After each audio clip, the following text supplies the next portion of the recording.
Hello मेरे प्यारे दोस्तों, स्वागत है सभी का रीट लेवल फर्स्ट एनवायरनमेंट के टॉप 10 क्वेश्चंस की टेस्ट सीरीज में। इस वीडियो में डिस्कस करेंगे 10 क्वेश्चंस को पूरे सिलेबस में। तो चलिए शुरू करते हैं। पहला प्रश्न है, विश्व मलेरिया दिवस कब मनाया जाता है? तो ध्यान रखना दोस्तों, ये मनाया था 25 अप्रैल को। ऑप्शन नंबर 4 इसका सही हो जाएगा। 18 अप्रैल को मनाया जाता है विश्व विरासत दिवस, 22 अप्रैल को विश्व पृथ्वी दिवस और 23 अप्रैल को क्या मनाया जाता है? विश्व पुस्तक दिवस। ठीक है, तो इसका सही आंसर हो जाएगा ऑप्शन नंबर 4, 25 अप्रैल विश्व मलेरिया दिवस। ठीक है, अगला प्रश्न है, अब महाशिवरात्रि का त्यौहार मनाया जाता है, तो ये मनाया जाता है फागुन कृष्ण तेरस को। ऑप्शन नंबर 3 इसका सही हो जाएगा। ठीक है, और फागुन शुक्ल द्वितीया को बनाया जाता है फुलेरा दूज, और फागुन शुक्ल सप्तमी को बनाई जाती है खेलनी सातम, और माघ शुक्ल पंचमी को बसंत पंचमी। तो इसका सही आंसर हो जाएगा ऑप्शन नंबर 3, महाशिवरात्रि फागुन कृष्ण तेरस को बनाई जाती है। ठीक है, अगले प्रश्न से पहले मैं बता दूं आपको, इस वीडियो में 10 क्वेश्चन से आपको लास्ट में बताना है कमेंट बॉक्स में कि आपके कितने सही गए। ठीक है, तो चलिए शुरू करते हैं। क्वेश्चन नंबर 3 है, अब रक्त के अध्ययन को कहा जाता है, तो इसको कहा जाता है हेमेटोलॉजी। ऑप्शन नंबर 2 इसका सही हो जाएगा। और साइटोलॉजी कहा जाता है सेल्स के अध्ययन को, कार्डियोलॉजी कहा जाता है हार्ट के अध्ययन को, और न्यूरोलॉजी कहा जाता है मस्तिष्क के अध्ययन को। ठीक है,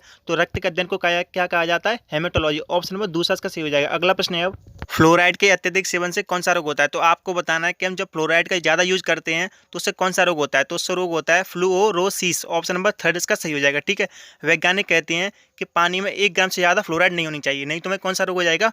फ्लूरोसिस। ठीक है, अगला प्रश्न है, अब बाजरा, अरहर, मक्का, तिलहन आदि उदाहरण है। आपको बताना है चारों फसल किसके उदाहरण है? रबी की फसल के, खरीफ की फसल के, जायद की फसल से, या इनमें से कोई नहीं? तो इसका सही आंसर है खरीफ की फसल के। ऑप्शन नंबर 2 इसका सही हो जाएगा। इसकी बुवाई जून जुलाई में होती है और इसकी कटाई कब होती है? अक्टूबर नवंबर में। ठीक है, तो इसका सही आंसर हो जाएगा ऑप्शन नंबर 2 खरीफ की फसल। अगला प्रश्न है, अब प्याज, आलू, अदरक हैं, तो आपको बताना है ये तीनों के तीनों क्या हैं? जड़ है, तना है, सल्क जड़ है, या फिर अपस्थानिक जड़ है? तो इसका सही आंसर है ऑप्शन नंबर 2 तना है।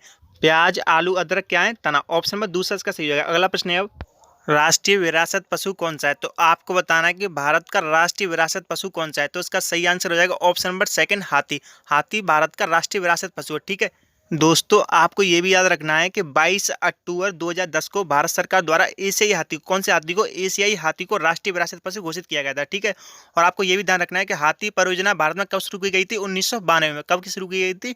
1992 में। ठीक है, अगला प्रश्न है, अब पौधों में जल का अधिग्रहण किसके द्वारा किया जाता है? तो आपको बताना है कि पौधों में जल का अधिग्रहण किसके द्वारा किया जाता है? तो ये किया जाता है जाइलम के द्वारा।